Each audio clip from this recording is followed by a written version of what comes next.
Kosa hili ndio ambalo linafanya vipele, miwasho pamoja na vinyama visiweze kuisha katika sehemu zako za siri. Kama ndio mara yako kwanza kukutana na video hii, hakikisha umeketi hapo, save video hii na share kwa watu wengi sana ili na wao waweze kuja kujifunza.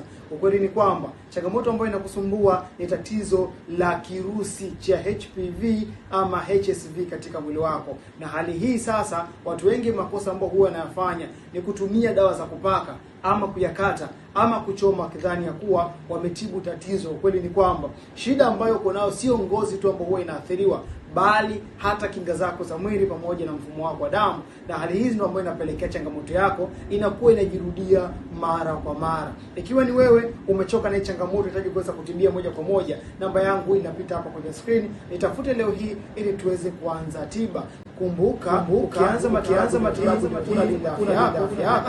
Wapendao.